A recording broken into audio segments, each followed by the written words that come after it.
Hello and welcome to another episode of Trash Talk Podcast. It was gentlemen with Sergej. How are you doing? I'm dying of heat. Please help. Okay. How are you? I can't actually help, but like by the time I'm over there, it's already gonna be like a whole different day. It's probably gonna be raining or something. Probably yes. Where was I going? Right, I'm doing fine. Today we're gonna talk about once again of how tech is a bit of a cobbled together mess, and I believe you want to specifically talk about tech debt, which I guess that is kind of what this is as well, right? Where like kind of, yeah. If you write one program and it is a cobbled together mess and it's probably tech debt at some point, you will probably be better at rewriting it so that it's less cobbled together. But if you're talking about like the broader systems, it's not really tech debt because you can't really fix that. I mean, it's still kind of tech debt, except that it's like just like orders of magnitude more expensive to fix. Yeah, but I mean, I guess what I'm saying is if you have like dependencies or whatever, you can't exactly just... I mean, you could just make your own versions, but that all seems like a pain in the ass. And then if we're talking about like infrastructure stuff, where it's like, oh yeah, sure, right? Like maybe using TCP and IP to send my information to you is not the best way I could be doing it, but then I'm not gonna re-engineer like an entirely new protocol. Like, and then we need connections. And even if you tried, you wouldn't be able to, because routers and like network stuff just filters out everything that it doesn't know to be UDP or TCP. Because I was gonna say, which is one of the things like that we have written down. Like replacing IP obviously would be, it's like very obviously a hard thing because you would need like new routers that are like that use a new protocol. But like theoretically replacing TCP and UDP shouldn't be that hard. Now obviously like getting people to adopt it and like actually like the network effect, right? And I'm not talking about networking in the computer sense, but like a protocol is only really worthwhile if people are using it. Right? It's the same thing with like why Facebook took off, because everyone was on Facebook, right? And so you don't go to like some social media site that no one is on because you don't know anyone there. And similarly, if you had a new communications protocol and no one else was using it, you can't really talk to anyone with it. It doesn't make sense to adopt it. It's also why it oftentimes electric vehicles are a great example, right? Where like people are hesitant to buy electric vehicles because there aren't enough charging stations to run. That's changing now, but like for a while that was a real big problem. But no one was building charging stations if no one is driving electric vehicles, right? And so, like programs aren't gonna implement your new protocol if nothing else uses a protocol. But people aren't gonna start using the protocol if there is no software that uses the protocol, right? So that kind of similar where you have that effect. And but yeah, anyways, so you could theoretically write a new protocol, but as you said, right, there still are problems with that. Yep. It's weird. If I remember correctly, it's been a while since I've heard this story, but so take this a bit with a grain of salt, right? From what I remember, during the development of HTTP 3, they actually faced this issue where network devices would predominantly only allow UDP and TCP packet traffic. Because they wanted to enable another connection type where, and this is where it gets fuzzy for me, because I don't really remember all that well. But I think it was allowing you to have a connection, but without the rigidity of TCP. So you should be able to just send the packets off. They should be routed fast, not like the slow TCP. Slow and reliable TCP, but like fast and loose as UDP, but still with a connection. So something in between of UDP and TCP. And they just couldn't do it because routers and firewalls and all the network infrastructure would just filter those packets out. Yeah. Because it didn't understand them. Even though the network infrastructure shouldn't even be touching them. Yeah. It should treat it as a black box. That's exactly how I learned that in one of my lectures as well. I think it was the Actually, we had a networking lab as well. But like, yeah, the prof was like, yeah, so in theory, routers are using the IP protocol. And it doesn't matter what you put in the IP packet, it's just going to be using the IP information to route the packet. In practice, it's not that simple. Exactly. I think that's pretty much where he ended the explanation, so he didn't go into too much detail beyond that. But like, yeah, no, it's like, routers aren't supposed to mess with TCP, but they will. Apparently, sometimes they'll even like change information within the TCP packet and stuff like that. So like, it could be, yeah. So it's like, yeah, no, all of our great theoretical models of like how the different layers of the network model work, right? Like the OSI model, it's like, in practice, turns out they're not strictly adhered to. Not that simple. Yeah. And I think what they settled on was using UDP, but with a lot of logic on top of it. To like establish a connection using UDP, which sounds like a pain in the ass. I'll be honest. I've seen numerous different implementations of this, because like in video games, this is often the case where like you want real-time connections, so you cannot use TCP because it's too slow, but you still want to have a connection, and it's just not possible. Yeah, and again, right, this I think that's sort of the quintessential example of what we were talking about with like the, as I have termed it, like a cobbled together mess, right? Where instead of writing a new protocol, because you have to route through devices that would not be configured to support it, you instead have to try to like jig UDP to be working more like you would want it to, and hopefully achieve an acceptable result. And it's madness that is what we have to do.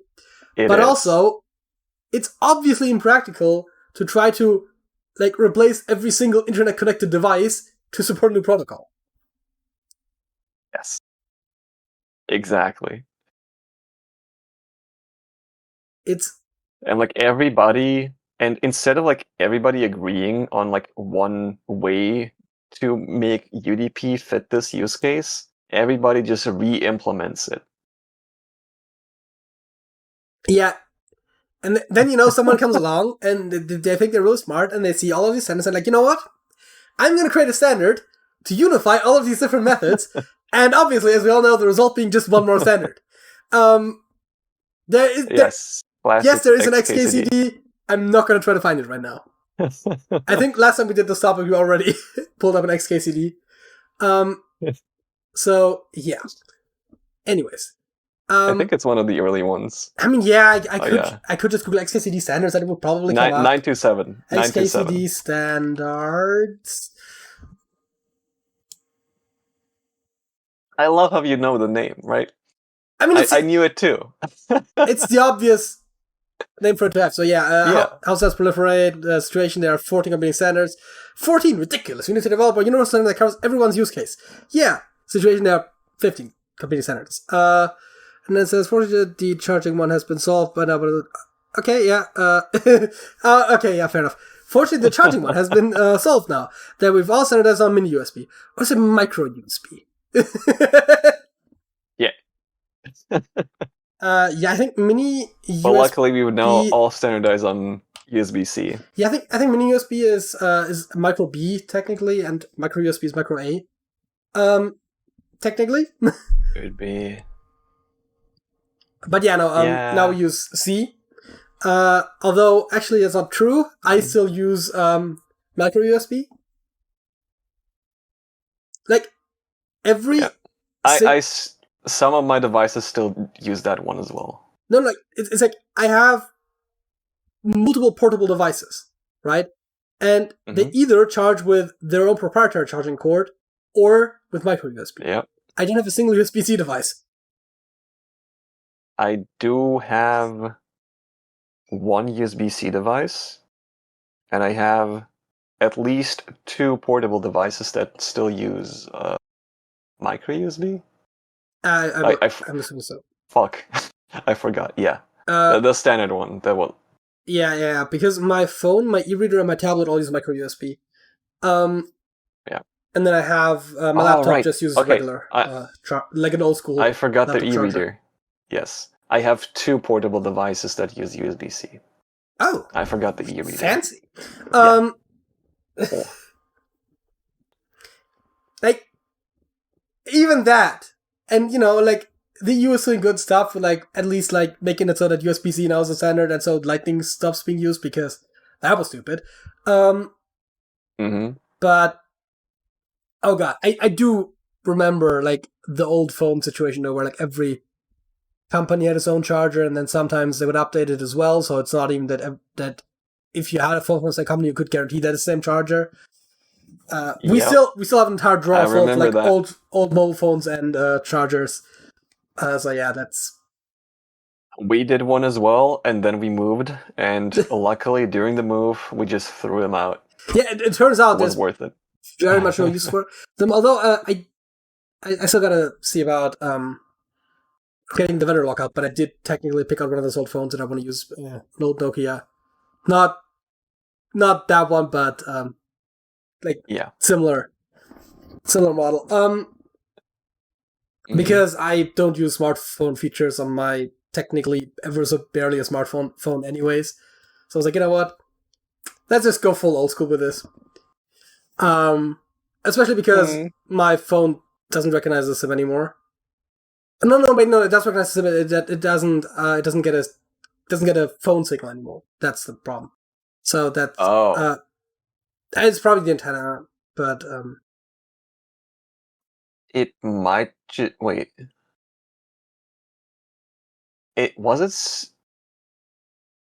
Which signals does it receive? I mean, does it receive G2? I mean, I haven't tried. That shit is expensive, man. Huh? Isn't that internet? Oh no, that's 3 and 4G, not G2. I don't know, man. Those are. I meant 2G. Yeah, I meant 2G. Sorry. Yeah, that's an internet signal, right? Well, it's complicated. Of course it is. Of course it is. As in, relevant to explain for the topic, complicated, or just like general complicated? It would fit the topic, but it's been years since I've had this topic. Yeah. Some generations have both internet and SMS and phone calls and everything, and in some it's separate. Okay. I think G1 is separate. 1G is separate. 2G is, I think, this transition phase where some things can be the other, and like 3G and onwards is like, okay, everything is just like this new thing. Yeah. Okay. That's I was trying to like see if we could steer this back up being on topic. I brought us off topic, and I was like, you know what? It just sounds like I can bring us back on topic. It kind of worked. So another thing that we have like on the list of like prompts to talk about. Yeah. This. Also relating to the internet and websites is Punycode. Do you know what that is by chance? Okay, good. That means I get to explain this. So we were talking about Punycode. By the way, if anyone knows why my Discord keeps freezing whenever I'm like on call with someone, please fix. Yes. Please fix or send instructions on how to fix. Yeah, I mean, obviously. No. It's a recent issue. It'll probably go away with some update, but I've had it last time with Smoke as well, where I thought his camera was freezing, and turns out, it's just my Discord. Like, just doesn't like... I don't know if it's being full screen or being full screen while not technically being in focus as a window. But yeah, it likes freezing up. Yeah. I don't know. When I turn have you tried... Turning it off and on again? Have yes. You tried... That fixes it. No, not that. not quite that. I mean the hardware acceleration. Have you tried turning or toggling that? I don't know which state it's in for you. I think I did that last time I had some issues with Discord. Maybe I should try that at some point. If you freeze again later in this recording, maybe I'll try that then. But until then, I mean, isn't that like perfectly on topic though? Sort of. But yeah, no, that did occur to me. It's not strictly what we're talking about, but tech is messy.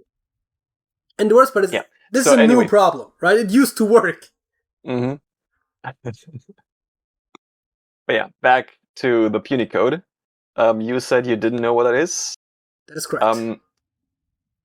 Yes. So, have you ever noticed any URLs that have non-ASCII characters in them? I don't think so. Okay, then you might have actually not even encountered it. So puny code is a method to allow non-ASCII characters, basically all of Unicode, to be part of URLs. You, for example, can have like the Umlaute in German in your URL. I forgot which websites do that. I'm gonna quickly Google that. Puny code examples. Yeah, I don't think that I've had any non-Unicode, non-ASCII characters. Non-Unicode would be quite shocking. That would be quite something. You know, I was just like, some of the special characters, I wasn't 100% certain about if they were all in ASCII, but yeah, no, that's pretty much everything you could ever want to use in English is pretty much in there. Yeah. But like other languages, German, for example, has the Umlaute. Other European languages have some of their own letters that previously got like, I don't know, like transliterated in a different way. Like, yeah, I was wondering, how does this wait, so I'm assuming ASCII you would not be able to have accents on your letters at all? No, it's ASCII. It's just standard letters. Because I'm thinking, because there are some Unicode characters that are I think the way that works, I don't know if that's a Unicode information itself or if that is I think like some of the accents you type the accent and then you type the letter after it and it like combines them into one thing. I don't know if the combined thing I think is a separate Unicode character though. I'm not 100% sure. Yes. You can combine different stuff in Unicode. You can have the base letter, and after that you can have... I'm not sure if it's as many as you want, or if there's like a certain limit, but you can have like other marks that you add to the letter. Yeah, that's how people do the cursed text thing, where it has like all of the shit on it, and yeah. That's, I think, called Zalgo text, if you want to look it up. Yeah, I think it's like specifically created to create compatibility with like one language or something that uses those like very heavily. And then obviously people on the internet in trying to type funny have like pushed it to its limit. It's always funny when you see some of the cursed text, and sometimes when you copy paste it somewhere else, like it'll like actually get bigger because some websites automatically like squish it a bit. They like if you put too much on the letter. But yeah, no, that's not what we're talking about. I think what we're talking about is puny code, which does sound a bit like Unicode, but is not that. Could you do me a favor and go to the website punycoder.com just to do like a live demonstration of this? Because it's not actually Unicode under the hood, obviously, else it wouldn't be in this topic. It just creates a special sequence of ASCII characters. And your browser and everything interprets it as... But this so just write some German word with like an umlaut in it.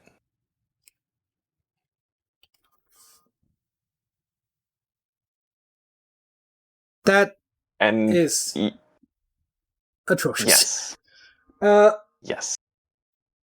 Okay. And if you have a URL that has this, and you copy it out, like in the early days, it would actually copy this text instead of the Unicode character. Yeah, because that it replaces it with. I don't know what. And if you type this, and if you type the Unicode stuff into the URL bar, it still works because it's just a visual thing your browser does for you. Yeah, because I have seen, and I don't think it's the same thing, but I've seen where it goes like something like this, in a URL. Oh, that's I don't. that's something else. But like, yeah, no. That's HTML entities. I don't know why they're called entities. Doesn't make much sense to me.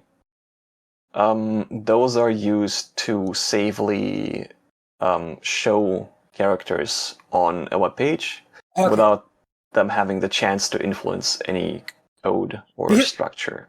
Because I have seen some of those kind of things where it's like ~amp or something, and it'll... And then it's a semicolon at the end. Yeah, some I don't remember exactly, but like I do remember someone's copying text and then like all of a sudden like the copy text has that or something like that, or like or you'll have like a document title that is like normal text and then the URL has like something fucked up in it or something like that, where like where like you see two versions of the same text and one is like looks a little garbled. Not unlike the puny code, but like it's not the same thing. Yeah. How long have you been at this? Theoretically long enough, but we could also go a little bit longer if you want to.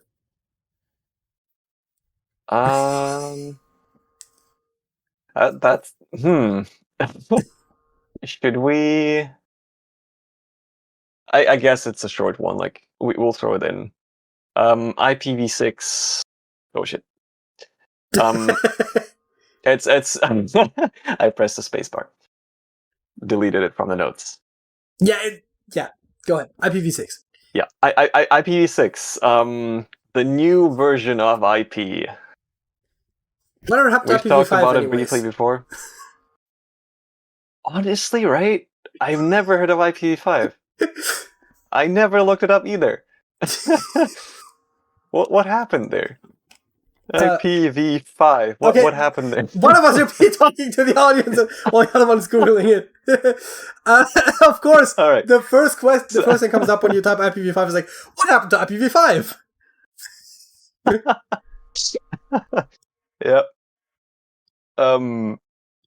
But yes, IPv6, the new and improved IP system with so many more addresses, that every computer can again have its own IP address, which hasn't been the case for, I don't know, is it decades? Is it multiple decades now? Sorry, I was reading about IPv5. What are you talking about? How long has it been that like we don't anymore have enough IPv4 addresses to have like each computer be its own thing? I'm pretty sure since before I started using computers. Decades, multiple? Yeah, probably multiple decades now. And we still use it because we just keep applying band-aid fixes to the system, even though the actual transition to IPv6 isn't even all that hard. Most network infrastructure already supports IPv6, and the biggest problems right now in its adoption are that network administrators just do not enable the option to support it. Like, in quite a lot of cases, it's literally just as easy as clicking a checkbox. Yeah. Or the equivalent in like running a command to just like enable it in like the stuff. Or just configuring your web server to also listen on IPv6 instead of just IPv4. It's not complicated at all, and like, please, for the love of God, enable IPv6 support. Yeah. Let the mess that is IPv4 die. Yeah, the funny thing is, it's not just endpoints, of course, it's also connections in between. So, yes, we get into IPv6 tunneling that I believe I mentioned before, right? You can put an IPv6 package in an IPv4 package to like get it through points in the network that doesn't support IPv6, and then just unpack it on the other end. Yep. I mean, the classic IP over IP, right? Yes, exactly.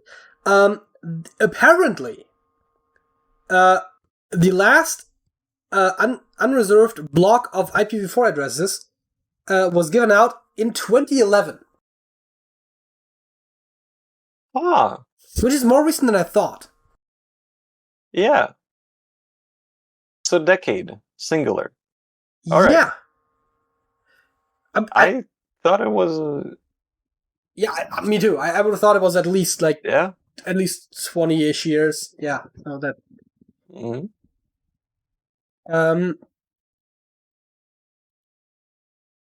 I guess, and like to explain the band-aid fix is that like IPv4 is I assume after the topics we've covered so far, like probably the people still watching know this, but just to be sure, IPv4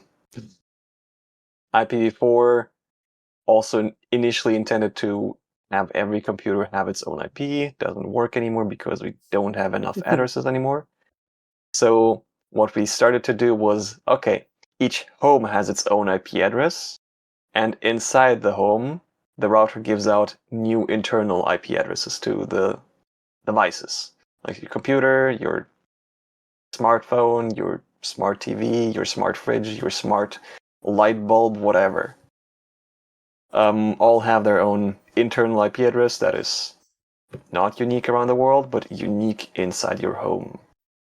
And then to talk to the internet, they go through the router, which then sends the packets with its own IP address into the internet. And then when it receives an answer, it forwards that back to the device. But that also stopped working well. So what did we do? We added another router. Now there's not only one router in your home that has its own IP address. There's one at your ISP, your internet service provider, that is responsible for multiple homes, all sharing the same IP.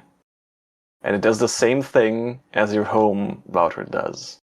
It takes a request from one of your home routers, forwards that back to the internet, or forwards that to the internet, receives an answer, forwards that back to the original home router, which then in turn forwards that back to the device that actually sent it in the first place.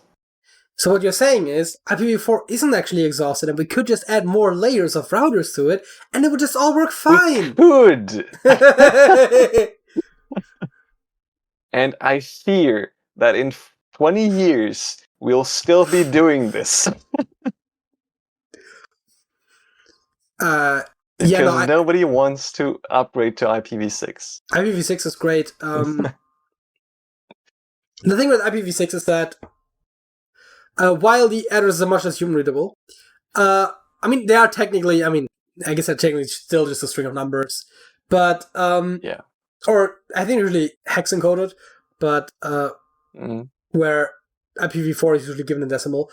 But and there's I think there's even some tricks in there where like if you have a long run of zeros, you can like shorten that. You can shorten that. Yeah. Anyways, but yeah, no, IPv6 addresses not as fun to handle if you're like dealing with them by hand. But there are so many of them that like we're not gonna exhaust them. Like it sounds like obviously we probably thought about IPv4 at one point, but like with it being I think 64-bit, like every human currently on Earth could have like thousands and thousands of devices and that would not matter. And we're actually close to peaking population wise. So like we're almost certainly gonna be good unless we start doing like, nano robot swarms and every individual entity in the swarm has to have its own IP address or something like that. But like I see you're referencing the XKCD comic I already had open. Really?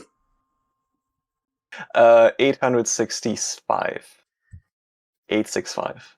Wait, XKCD.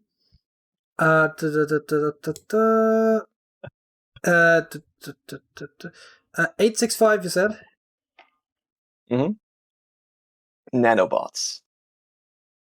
Okay, it's called Nanobots, and it says, Commander, come quick, it's the Nanobots ifs up. They devour 40% of the Earth and then just quit. They're just sitting there. Why? It's motionless. What's the volume of each nanobot? A few cubic microns. Why? I think the year 1998 just bought us some time. And so, what do you mean run out of addresses? Look, we should have migrated away from IPv6 ages ago. Okay, yeah. I think I've read this before, but But yeah, no, I genuinely was just trying to come up with a scenario in which you would run out of IPv6 addresses, and the only thing I could think is like how many devices we need is like, oh yeah, like you would have to obviously do nanobots. Because that's the only one, like genuinely, I think that's the only way that we could get there. I mean, maybe there's some technology that we haven't considered yet, but like with anything even resembling our current understanding of the technology, we're not going to exhaust IPv6. Yep. And frankly, once we are at nanobots, I think we should hopefully have a smoother time migrating. You'd wish. It will only be harder. Of course it will be. Because we have more devices. And I think, if I'm not mistaken, MAC addresses are only 48 bits, right? So IPv6 address is actually longer than a MAC address, if I'm not mistaken. And a MAC address is supposed to be unique per device as well. Because I think there's a way to generate IPv6 addresses based off of your MAC address, which I believe is what Windows uses.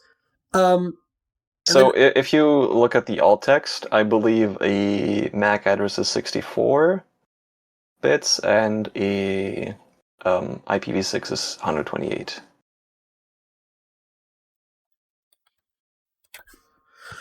Internet Protocol version 6. It's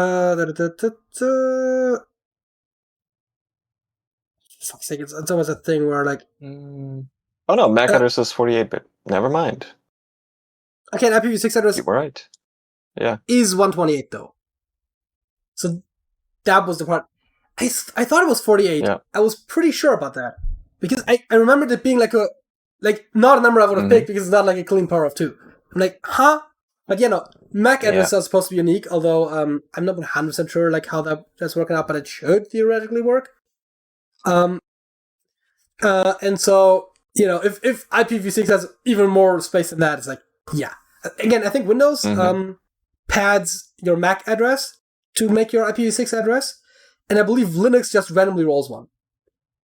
Which is hilarious to me, because the chances of hitting the same one are so low, of hitting one that's already used, despite the fact that there are so many devices, that just rolling one at random is almost guaranteed to give you a unique address, which is wild to me. Yep. Yeah? Wait, how many bits are in a UUID? Which is universally unique identifier? I have no idea. It's also 128 bits. Yep. Same thing. So yeah, that is, I believe, today's edition of everything you thought was just a smooth technology is actually like a cobbled together system that's barely holding on and somehow still works. Let me adjust our notes for next time so that we don't repeat anything. And that brings us to the No, facts. Yes. So, my fact is like kind of, sort of, maybe on topic. So apparently, in 2017, once a 6-year-old girl talked to an Amazon Echo device to ask like if it can play Dollhouse with her, and it proceeded to buy her a dollhouse. Yeah. And cookies. And when the news report of that aired, people with an Amazon Echo device also, I guess, almost had a dollhouse ordered for them as well, because this like option to buy stuff verbally is just enabled by default for whatever reason. Why? I'm pretty sure I've had that as a fact of the week before, but yeah. Okay, might be. I don't know if you were on that one, but yeah, no, that one seems like very familiar. But yeah, so effectively, to demonstrate, hey Alexa, buy a dollhouse. Okay, so anyone who's affected by that, you should change your settings. Also, I guess try to get a refund. Yeah. And also, there's been a similar case, or like similar cases happening.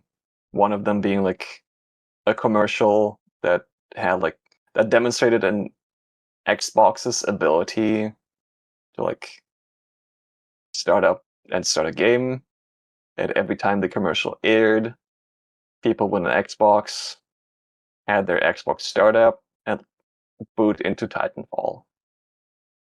Because isn't that fun? I feel like a genuine advertisement strategy for like if you're like a business, especially one that isn't necessarily like trying to like build customer bases and like be sustainable and whatnot, but like just trying to make a quick buck, would just be to just genuinely run like a commercial that just is like asking all of the home devices to just buy its product. I mean, that happened.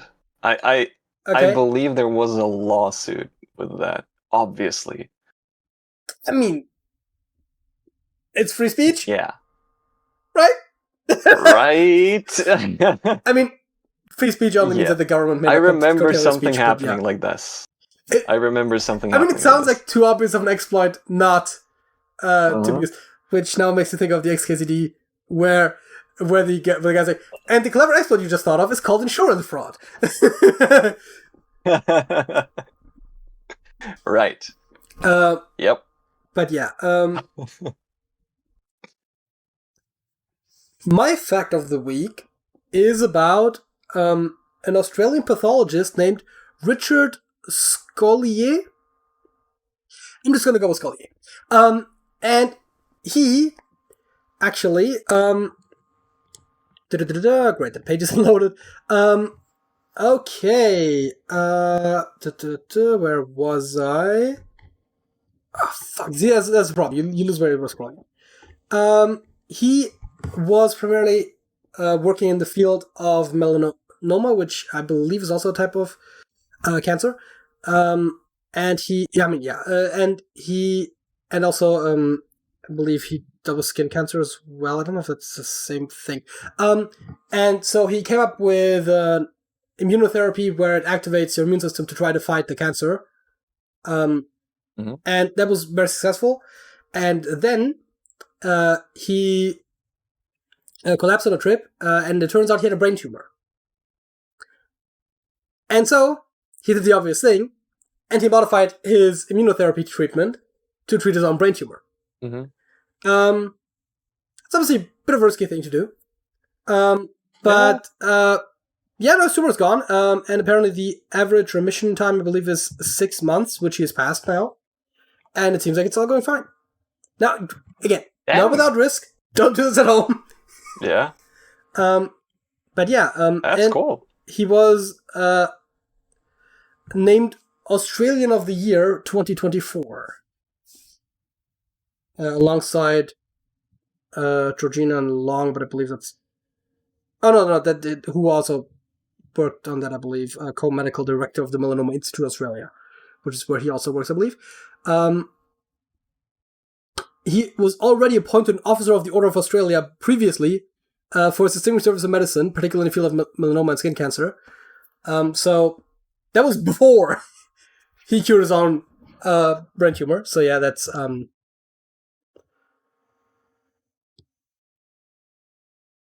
that is... Oh yeah, his own incurable cancer. Right, that's the important part here as well. It was deemed incurable. He cured it. I mean, I guess that's a nice thing, right? That's a flex. Also, like, if you have an incurable terminal disease, I guess you might be a bit more willing to test out experimental treatments.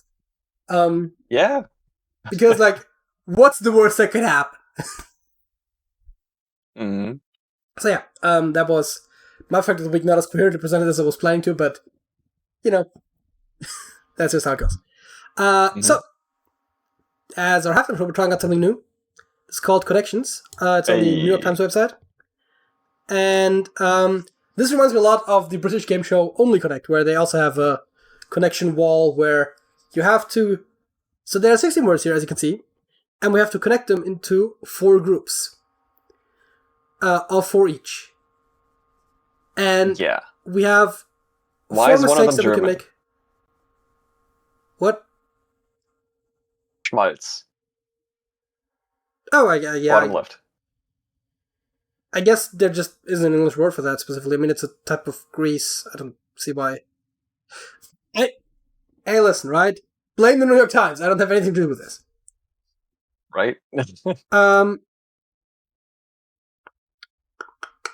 And now, so we have to find the connections between these words effectively. I guess the starting point would be to see if we can find an easy category, because we could just oh yeah. Drain, pipe, sewer duct, maybe? That seems easy enough. Chances are they're trying to trick us somehow with this one, but likely, yes. The other option that I saw was cheese, egg, corn, and schmaltz being like the 4 edible things in here, I think. Unless I'm missing something. But yeah, maybe. It's like there are almost certainly red herrings in here, which makes it a bit more difficult.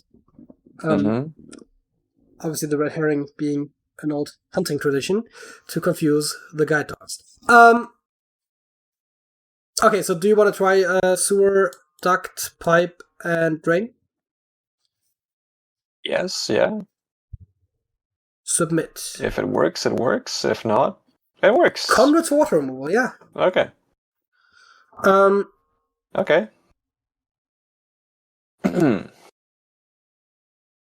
No, wait, do we think it is? The ones I said as well?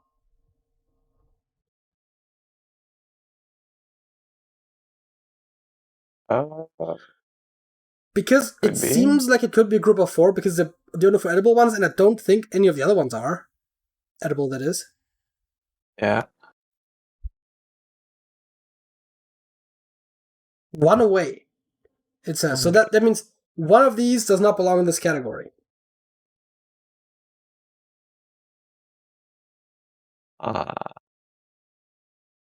What about sap?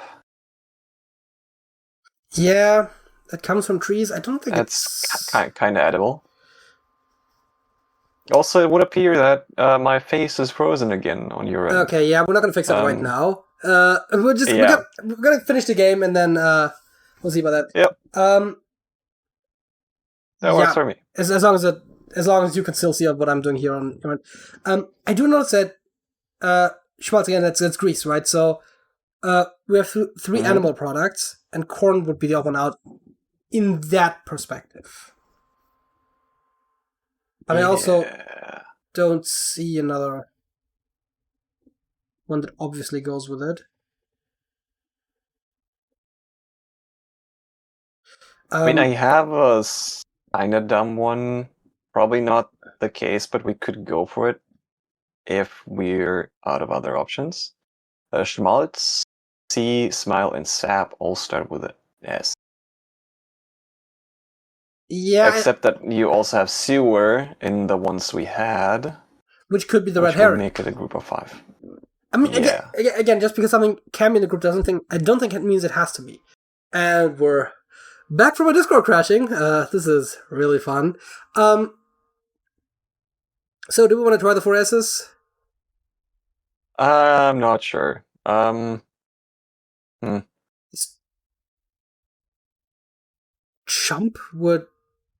Chum might be something to eat, although even that is debatable. But like chump is not. No. I'm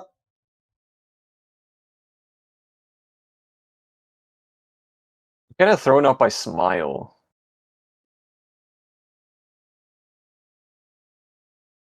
Why smile the one that's throwing you off? Like, what do you connect it with? I don't see what you connect any of them with except for the food ones, and even those are like not that great. Yeah. Like, what do we go? Egg, cheese, corn, and sap. I mean, I can kind of see like Limit C and window, kind of being associated, maybe. The problem with again, based on this, how I only connect, which is not literally what this is, but sometimes they have like really stupid categories where it is the ones where it's like, like, I mean, some of the same letters may be a little basic for them, but like stuff like that where it's like every word in here is a double letter or something. There's only 2 I checked, but actually 3. Wait, cheese, egg, loose, window. but like not non-consecutive in that sense. But yeah, seems like a stretch. Do you want to try it like this for like food-ish items? I mean, we were one off earlier. Still one away. So cheese, egg, and corn is correct.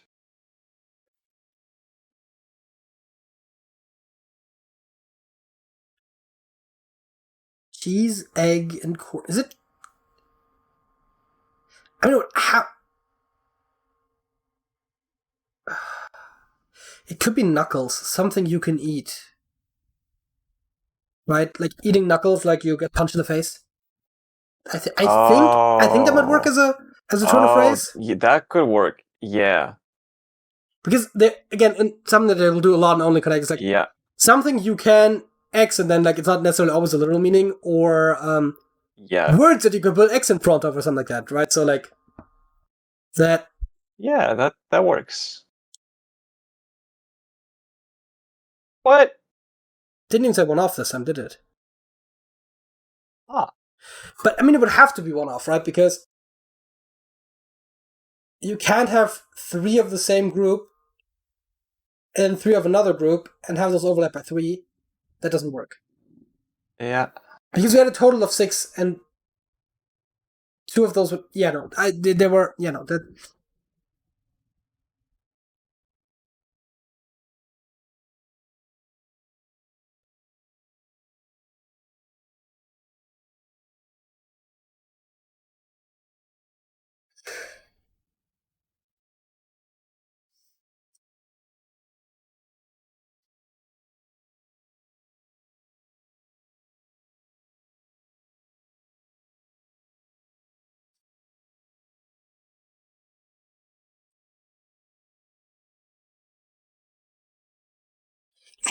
I have no idea. We tried the 4 S's. We tried the 4 obvious food items. We tried replacing the one that seemed like the one out with something that sounded like it could vaguely be in that category, and it didn't work.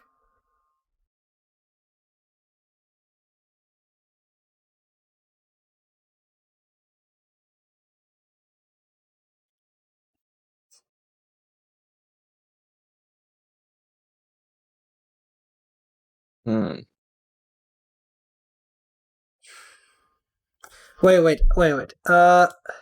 Is there? No, is there something where I was thinking again? Right, they sometimes have the and again I don't know how like this particular version works because I've only played this once before, but sometimes they have like where you can put a certain word in front of or behind it, and I was thinking climate change, loose change, right? Isn't like some coins that you have in your pocket, right? But like chump change, that works. Chump change is like when it's not a lot of money, but like sea change. Actually, that does work, I think.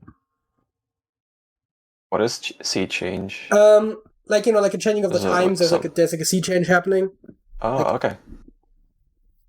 I guess we can try. I mean, I had that idea, and I was like, "There's only 2 change things," and then like, the more I think about it, I think there are 4. Ooh, black change. Okay. Damn. I would never have gotten that. Okay, so the way too much time I spent watching random British game shows tends to pay off, apparently. Okay, we still need to find the connection for the last 2 groups. So, well, we only need to find one of them. I don't think we get bonus points for, like, explaining why they go together. Oh, right, that's also how that works on the Connect. You get 1 point per category, and then you get 1 point per explanation, and if you get all 4 categories and all 4 explanations, you get 2 bonus points for 10 in total.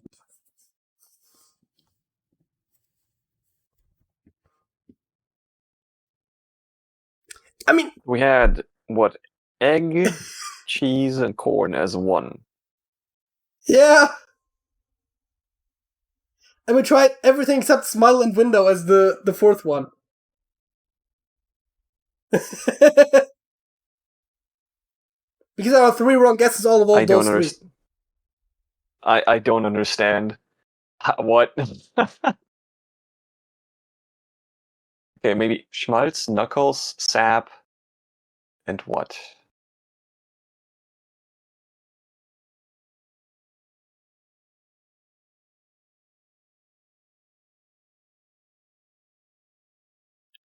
No. I mean, it's basically 50-50, right? Either way. I mean, yeah, but like maybe this way it's gonna be like easier. Do you know of like any English use for the word schmaltz? No, I never heard that before, but sometimes there are certain words, like especially when it comes to food items, that just won't be translated, right? Quark also sometimes comes up. Sometimes they put it as Greek yogurt, but there's not really a direct translation either. Greek yogurt is very similar, but it's not quite the same thing, I believe. But yeah, no, it's as quark, not as schmaltz. But like, so sometimes you just get those words where they just go untranslated. So I'm assuming it's still about yeast that you could put on bread. Not that I would, but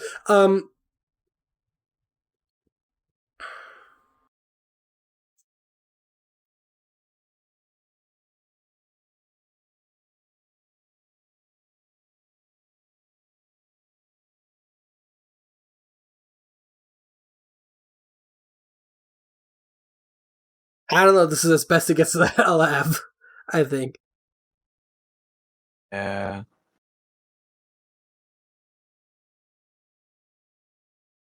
Yes, like I mean, I don't know. If you have something else that you prefer, but I think at this point we're just...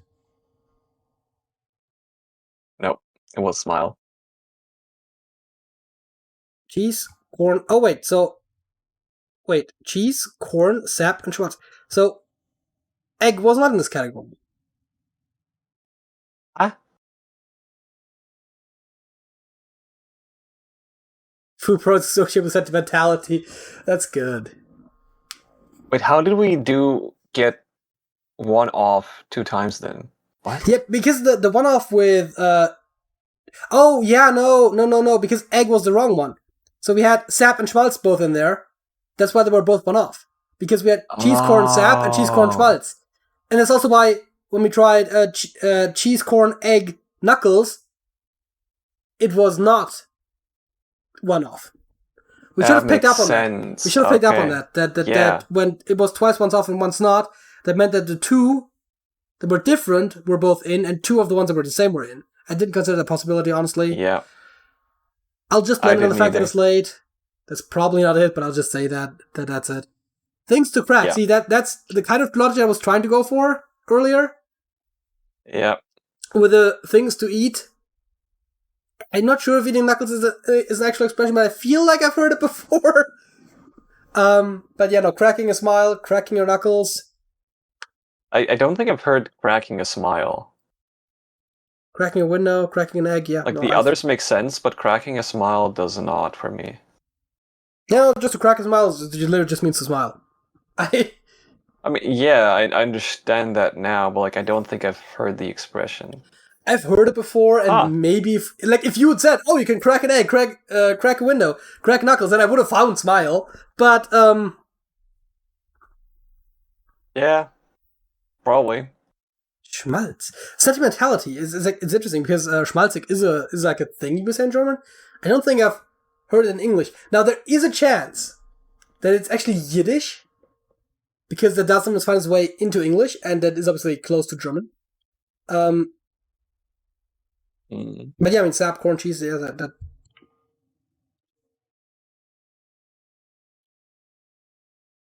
And we're doing open-ended questions from conversationsworld.com as our second topic.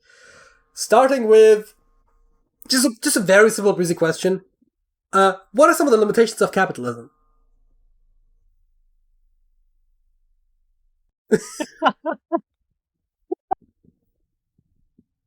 I for once didn't have the questions open beforehand.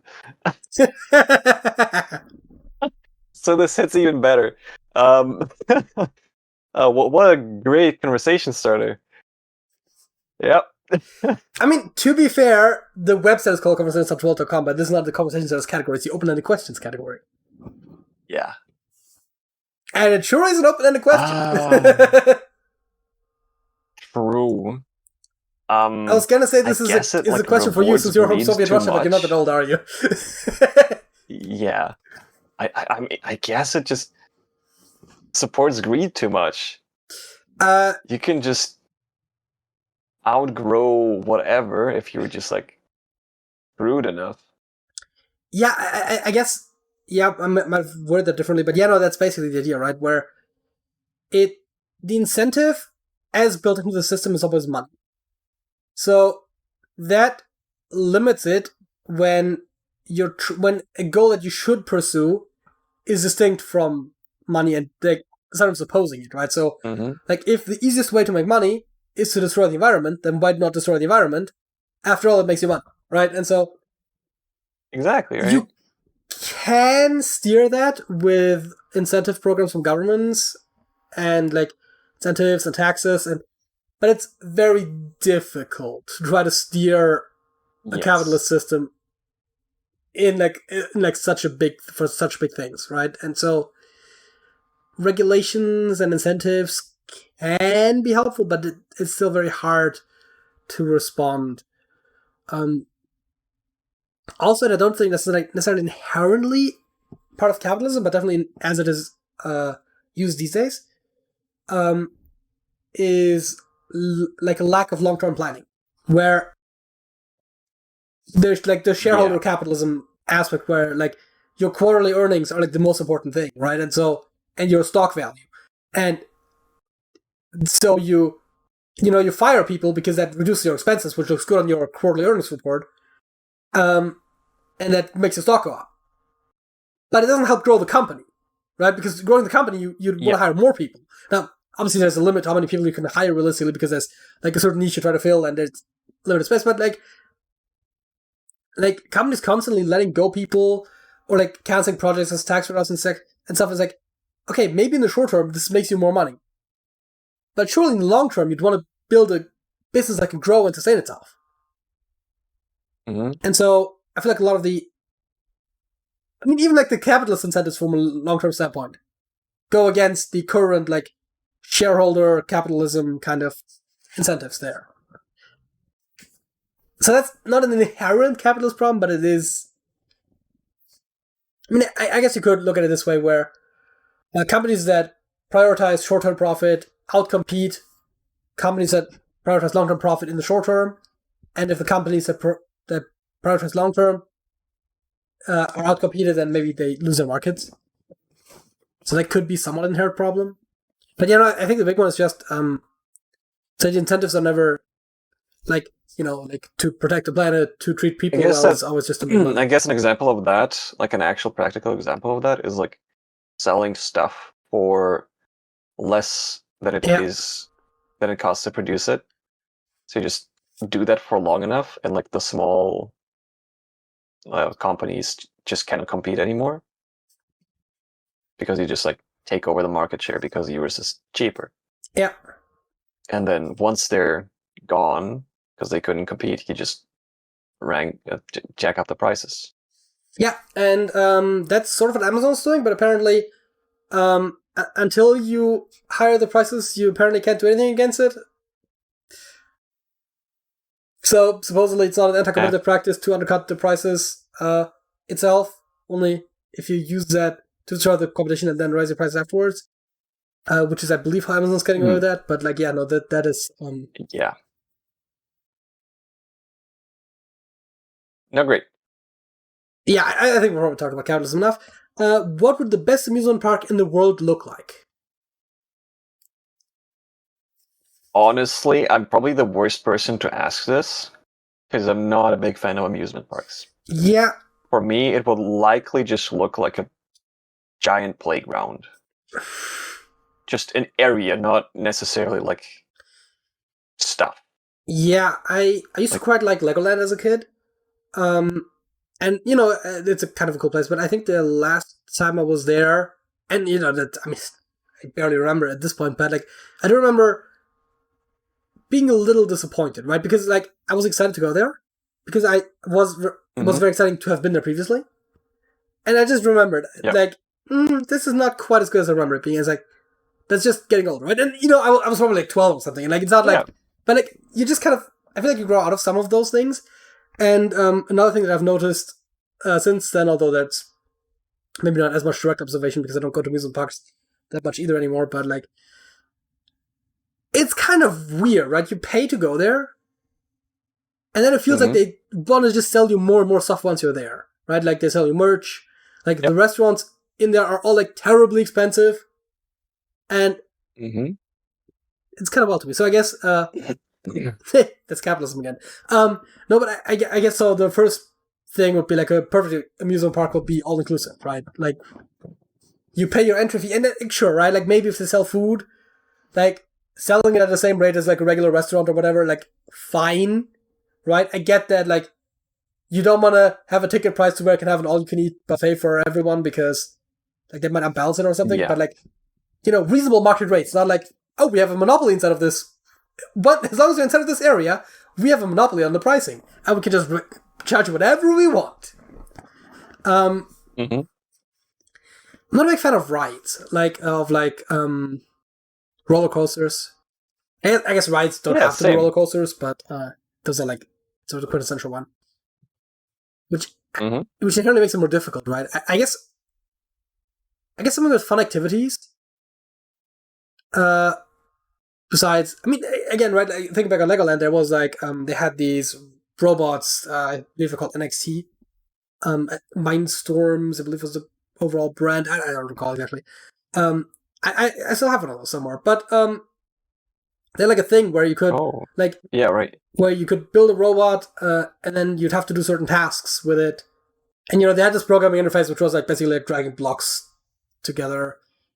And someone did actually write like a proper program interface where you can actually write code and upload it into the system. Oh, that's actually supported natively, I think. Is it? Okay, I just saw that you can just write Java in there. Okay. It runs Java. That's my go-to programming language. Yeah. But fun fact, same as your like SIM card and like credit card, they also run Java. Oh right, yeah. That's the whole thing. Whenever you install Java, like it'll be like 28 million devices. No, that's not it. Like it's like 2 billion devices or something like are using Java. It might have actually been 28 billion. Like that, like unironically, like it's like everything uses Java. Yeah. And yeah, so I think it would be something that has maybe not like roller coasters or like a lot of the stereotypical amusement park stuff, but like activities. And right now, like building Lego robots might not be like my number one activity that I would want to do right now, but like that sort of a thing, especially where like again, right, like the Lego robot wasn't exactly cheap. I had one, but probably not every kid had one, and there are other activities that you can conceive of that would be even more expensive to like get into, like buying all the equipment and stuff. So I could see like a place where you have like a lot of cool activities, that, especially ones again that wouldn't maybe not be easy to like set up yourself, right? Whereas like this would be too expensive or too like expansive to like set up, and so being able to like maybe try out some new things that you haven't thought of before, right? And then you can, I guess if it's perfect, it should just be for me. So I guess you could have some physical, some mental, right? And maybe you do have some. Just at perfect amusement parks, I guess you will probably have some roller coasters for other people, right? It's not for me, but so yeah, I think it will just be like a variety of different activities. Because if you say it's like just cool things to look at, then it's just a museum. So yeah. Honestly, museums are also kind of nice sometimes. I'm not that big on museums, to be honest.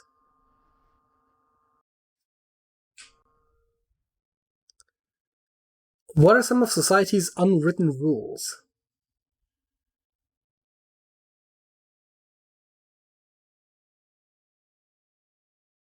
Good question. Don't use a urinal that's directly next to one that's already in use.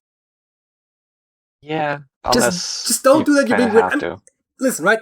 Of course, if there's if it's full and there's like the only free one, of course. I think I've seen a graphic on Reddit once where they were like, where it was like showing like this many people, this many urinals, and they were basically just like actually like evenly spacing them out. And I think that's maybe a bit much, especially because like if one extra person comes in, you're not all just scooting one over to like keep the spacing even. But yeah, right. You leave at least one free normally. Why not though? And that's also, and I think this is just a men thing again, but like don't talk to people on the toilet. I think for women that's like the exact other way around, but like I think they actually very commonly like do that, but like just I have no idea. Talking toilet is weird. It's really weird. Yeah. Unwritten rules of society.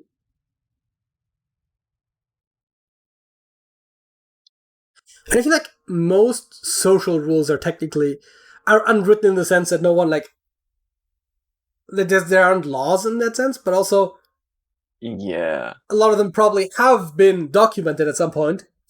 So I mean, I guess I could be very cheeky and just say there are no unwritten rules because I'm sure someone has written about it before. Is that right? There was a Reddit post about the whole urinal thing. Like that's it's an unwritten rule in as far as no one like says you have to follow this rule and writes it down, but like people have written about it clearly. Yep. Also, I guess like you usually don't let people lose at Hangman.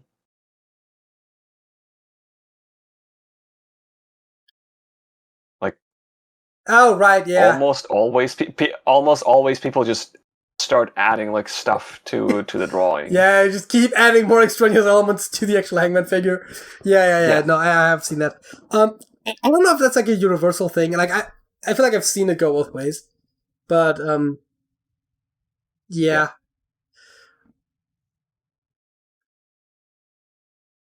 The problem is a lot of those unwritten rules you also internalize to the degree where you don't really think about them anymore. Yeah.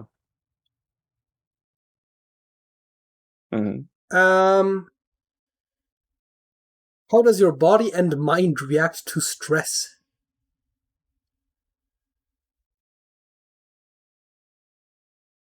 I mean, I could look that up, but like, what's the point of asking that? Yeah. Like, I guess it depends on which kind, right? But it's a kind of similar reaction for everybody. Yeah, so right. Like, it's like, why even ask? Just look it up. It's like increased heart rate. Your body releases certain hormones, and blah blah blah. It's that. Yeah. Like, I mean, I guess there is a difference between like sort of like immediate stress and like the long-term stress, which has slightly different impacts. But like it's actually like genuinely just like a science question, basically. I find also interesting whenever like these sort of things like end up throwing science questions in there as if they were like experience like personal experience questions or like opinion questions. It's like no, this has like a factual correct answer. Yeah, I mean, same with what are some of the limitations of capitalism? Yes, but I could see how that is at least like more philosophical to a degree, and I think you could probably find people who would disagree with certain assessments. Yeah. And I almost like I talked about the whole like long-term thing, and I kind of talked myself out of that being an inherent capitalist thing, but it still does relate to capitalism as it is practiced today. And so like I think there's more fair enough. Like whenever it's like hard sciences, right? Like chemistry, biology, that sort of thing. I'm like, okay, there's just an answer for this. And it's like, okay, like economic ideologies maybe like a bit more vague.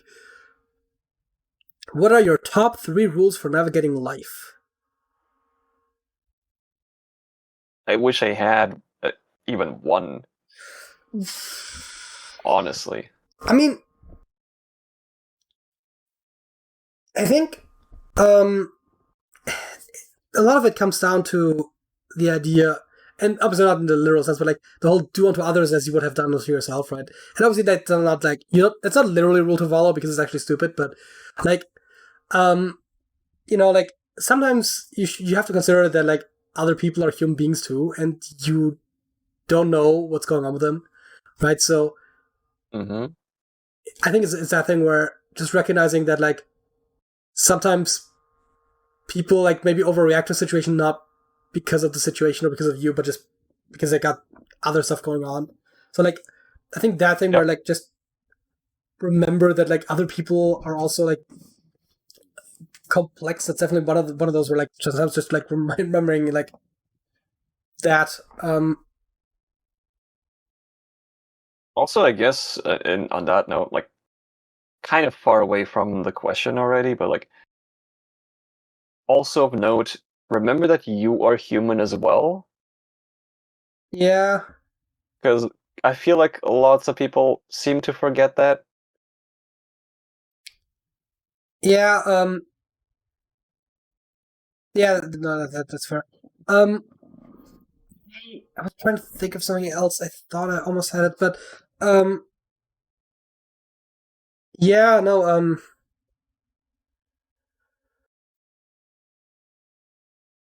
oh yeah, right. That kind of relates to the whole idea that I've also heard before. That's not maybe necessarily, but like the whole like whenever you do something embarrassing, like try to remember the last time you saw someone else do something embarrassing. It's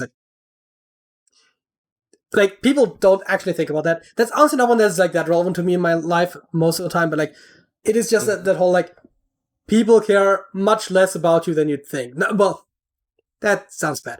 Yeah. But like, you know, people, That sounds great. most people don't think about you at all. Yeah. Also, like, I guess if something can be perceived as both like an attack at you and like just like, I don't know, negligence, just like pick the more harmless interpretation. Oh yeah. Usually that works. Actually, you know what a rule is that I do pretty much always follow? Never leave the house without keys. And a wallet for that matter, but Right. Phone, wallet, keys, always. well, not phone, but yeah.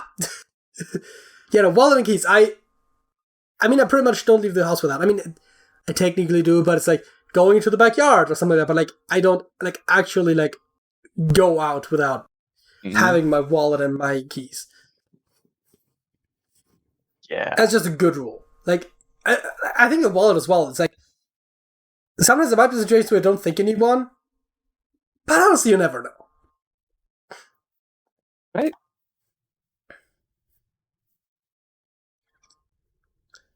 Um. And I guess for me, I don't know how it is for you with your wallet. It also has like my documents in it, like my ID, my driver's license. Yeah. Yeah. ID, driver's license. Actually, So. I might take it out again, but I do technically also have my like immunization information. Like, you know how you have like a little booklet that has like why do you have that? vaccines you've gotten? Why do you have that in your wallet? You know, COVID times are weird. Okay. I mean, I do technically also have a little card that like confirms that I'm vaccinated for COVID, which was like a big deal at the time. But I think it took a while for it to get the card because I had to like actually like print it out first. I think that's why I put it in there at first, so that I just had something that like paperwork that proves that I'm vaccinated. Okay. And then I just didn't take it out, so it's still in there. All right, fair enough. I mean, I also have other stuff in there, like my health insurance card and like pretty much everything that I could possibly need on the go for like documentation purposes. I pretty much have on me. I think there's even. I want to say there's even some information about my glasses in there, and I don't know why they would be. Anyways, that's not really the point. But yeah, no, like again, wallet and keys. I also and I think that's maybe again more of a me thing, but like I also usually pretty much always wear jeans when I go out. Like I don't. And that again, I think it's more of a me thing, but like I don't get people that like go out in like jogging pants or leggings or something. It's like okay, that's mostly women, but like it's like just put on some proper pants, Jesus. I feel personally attacked. Just put on proper pants. Jesus, it's not that hard, okay? Like, I mean, nowadays I do, but like back then, back when I was actually in Germany, I just wore like jogging pants.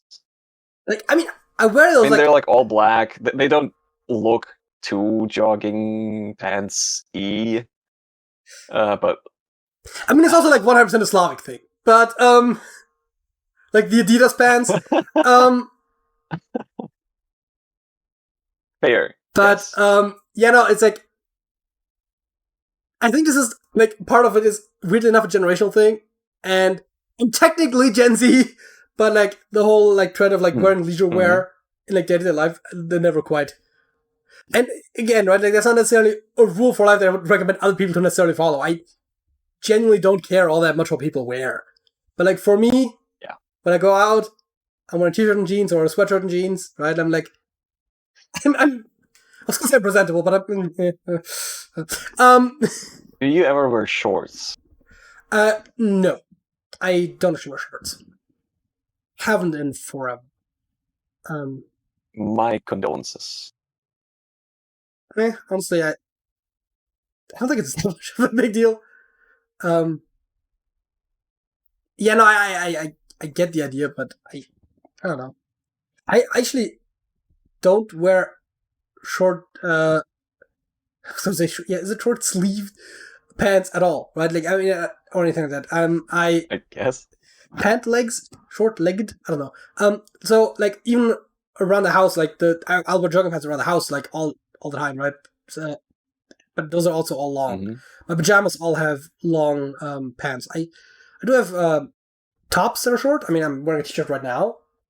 And my pajama tops also, like, I have lots of t-shirts, but like, I genuinely like haven't worn short pants in a while. Now, admittedly, I do currently have my pant legs rolled up over my knees, but I'm not technically wearing shorts. Not that it matters. Yep. And how does your favorite memory play out? Man. And also, who has a favorite memory? Is it just me or is it weird? Right.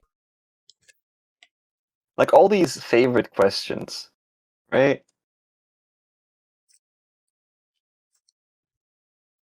I don't know. I'm not good with like remembering this sort of stuff. Yeah, I'm not good with the memory. If someone brings it up, yeah. Like if someone brings it up, I will be able to remember it. But like, just like, hey, what sort of memories do you have about like this type of stuff? Yeah, like, I don't know. I need a trigger for this. Yeah, it's been that for me as well. Sometimes I do like whenever like something triggers like an older memory and it's like it's almost nostalgic. Yeah. But yeah, that's pretty hit or miss for me. I don't have a favorite memory. I don't really go back to my memories that much anyways. I mean, obviously someone asked me a question like, oh, what was that? Like, what were you doing then and then? It's like, I'll try to remember, but like, I don't really dwell on the past, so... It's not the question that we're looking for, but I think it is a fair question. Fair answer. Since we're out of open questions, I guess that brings us to the songs of the week. Yeah. Let's see if I set this up right. So... What is yours? Song of the week? That does look right.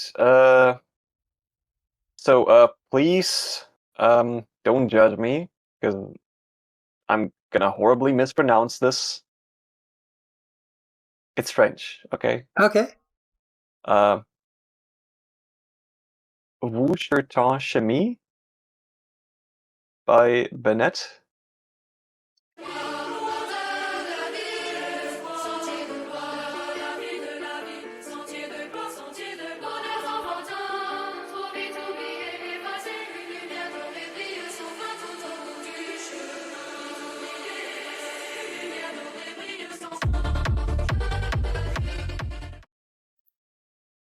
What does it say? Vois sur ton chemin. Ah, okay. Yeah. Yeah, I think I've actually... I'm not trusting that. I think that one charted really high in Germany as well. For another topic, I was looking at the German charts recently. Well, it's not directly relevant to the topic, but it was sort of relevant. And I actually, I was like, wait, French? And so I actually looked this one up. I'm not a big fan. I didn't know it was playing techno, in the radio. But I didn't know it was playing in the radio. I've never heard it on the radio. Never once. Not even once. Which is the other thing that I noticed. Yeah. Like, the songs that I remember hearing on the radio are not the same ones that are high in the charts. And I don't know if this is about the radio stations I listen to. I mean... Yeah. Only one of the radio stations I listen to is actually a pop station. But I don't know if it's about that station being weird, or if it's just that the charts that reflect airplay that well. Because the charts are about... Originally they were about sales. And now they're also about streaming numbers. But I don't think that airplay directly impacts them. I'm not 100% sure, but I don't think airplay goes into it necessarily. So yeah, streaming, that could be. So that might also skew it. But like, yeah, the charts, as far as I'd seen them, were not particularly reflective of what actually plays on the radio. But yeah, no, this one was pretty good on the charts. But again, right, like techno is just not my thing. Yeah, fair enough. Anything else you want to say about this? Oh, really? Just a song I happened across, and I kind of liked it. Which I suppose brings us to my song of the week. I'm going a bit old school with this one. It's Bad Moon Rising by Creedence Clearwater Revival.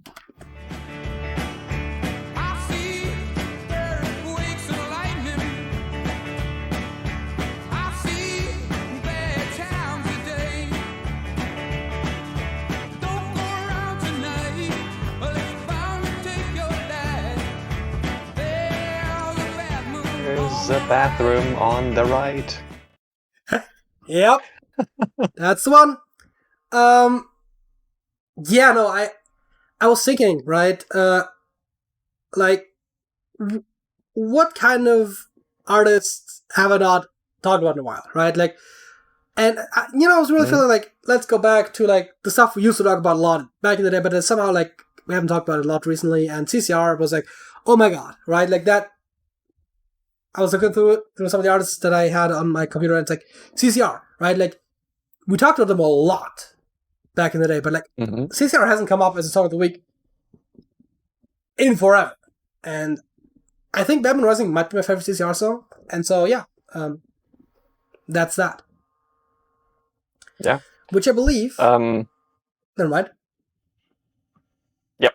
So, Alex has, like, a couple of weeks ago ruined the song for me, probably forever. I hadn't known about this bathroom on the right thing. Oh yeah, no, I've known this for a while now. I mean, also, I was also told that by Alex, but yeah, he told me that like way back when. I'm pretty sure that might have been on the podcast too. Like, but yeah, it's horrible. I cannot unhear it. On the right. Yeah. Yeah. Bad Moon Rising. An oldie but a goodie. Great song. Which brings this episode of the Trash Talk Podcast to a close. If you liked what you've seen, don't forget to give this video a like. And if you want to see more just like this, then subscribe to the channel if you haven't already. If you have something to say, leave a comment or join us because of our links in the description below. Sergej. That's it. That's it.